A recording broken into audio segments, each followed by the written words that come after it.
Hi everybody, the time is 9:24 here on Minnesota Live. We'd like to learn more about Minnesotans through our series called 5 Facts. Today's guest is a musician who grew up down in Austin. He's also the frontman from the legendary Gear Daddies. His name's Martin Zellar. Yeah, you might recognize the title on one of his most popular songs. It's called I Want to Drive the Zamboni.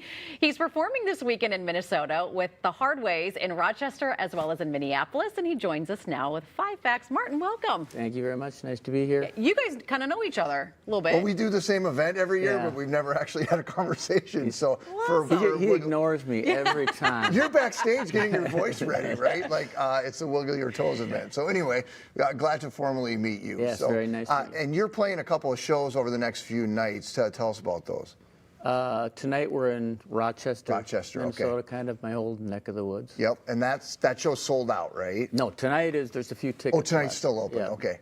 And then you've got Saturdays at the Crooners. That one's the one that's sold out. There's an early show and a late show, but they're both sold out.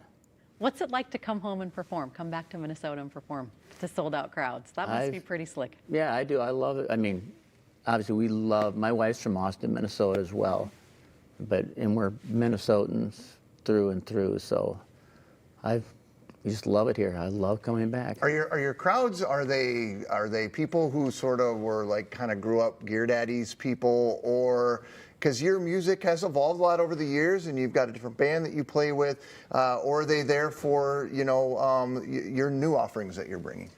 A little of both. I mean, Gear Daddies are legacy acts. Well, so it's hard to listen. If you grew up around here at a Yeah. certain time, you know all about the Gear Daddies. I like that because it used to be oldies and now it's legacy act. Isn't that funny? There you go. It's Sounds more so much better, huh? dignified, yeah.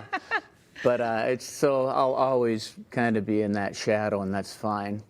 We were all from Austin, Minnesota, grew up together, like it was still like family. So. Well, yeah, you've been doing this. You've been making your living writing and recording and performing music for 35 years. Making my living, yeah, I've been doing it since just middle school, basically.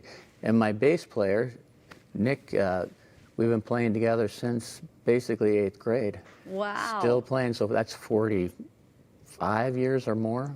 And now you guys are making money. Who would have ever thought, right? Yeah, no, 8th exactly. grade. I mean, You'd be paying bills with this. Yeah, who'd have thought? That's fantastic. So that was fact number one, that you made your living writing, recording, performing music for 35 years. I don't know how you don't seem old enough that you've been doing that for that long. And fact number two, tell us what's your fact number two? You consider yourself lucky to be able to do this, and I think a lot of people would agree. I mean, what a fun profession to have. Yeah, I always like to couple those two things because Sure. to this day, I don't take it for granted. And if you told me growing up in Austin, Minnesota, like when I was a kid that I'd do this, I never would have believed it. Yeah. Well, I was dreaming it, but those things didn't happen to people. It's nice to know that you appreciate that, because I think sometimes people reach a certain level of fame and maybe forget about just sort of how fortunate they are to be able to do something that they really love every single day. Yeah, and there are times when, I'll start to complain about something and then I realize, oh no, stop. I'm living the dream right now. Yeah, exactly. Yeah. That's cool. Still. And you clearly love it because you continue to make music. I mean, you just released an album, 6 months ago or so? Yep. Tell us about the album. Well, it was recorded mostly at my little studio down in Mexico. My son Wilson, who's a successful musician here, moved back, engineered it, played every guitar part on it. Our youngest son Owen engineered a lot of it, and our 14-year-old daughter Clementine played a little percussion. No on it. kidding. Yeah. That's really cool. My wife took all the photos for all the artwork was my wife's. So. Have you ever done an album like this that was so family-centric? Oh no, and it will always be my favorite album for that reason. But it's a great album. I mean, and I never say that. Honestly, it's like I've never been my own biggest fan that way. Yeah. It's the best reviewed album I've had, I think, in my career. No My kidding. goodness. Yeah.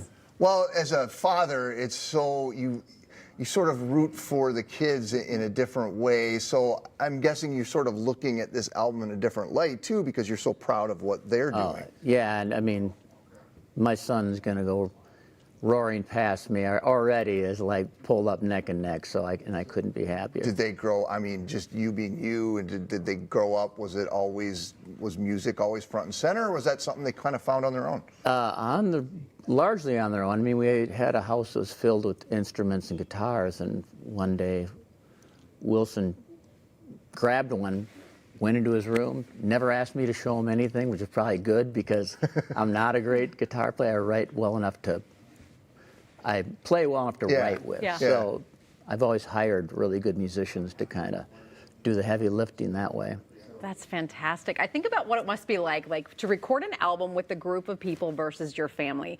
Like, I would imagine when you're recording with a group, you hear every mistake you make or oh, I could have done that different. But when you're recording with your family, you're listening for them.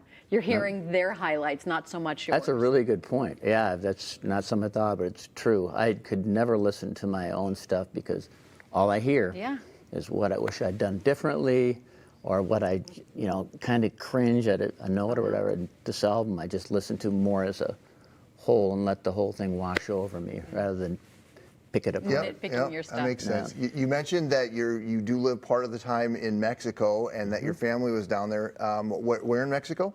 In the mountains in central Mexico. Okay. I'm biased, but I think it's the most beautiful part of Mexico, and the weather is. Do you go down there like specifically during the wintertime, or? Are you down definitely there? try to stay down there in the wintertime. And I always like to think, my wife again is from Austin as well. We love Minnesota. We're Minnesotans, always will be, but I've grown weary of January, February, March. Yeah, it's tough, and some years April, and exactly. Lucky even a little May. So. September. So did you ever have let's talk about the Zamboni song, right, that everybody knows and loves. Did you want to drive a Zamboni? Is that how the song came about? Have you ever driven a Zamboni? Would you like to drive a Zamboni? No to all those. No to the three. I was a hockey player and second string goalie, and I loved watching the Zamboni clean the ice. It was very zen-like. Just sitting there watching it go strip by strip.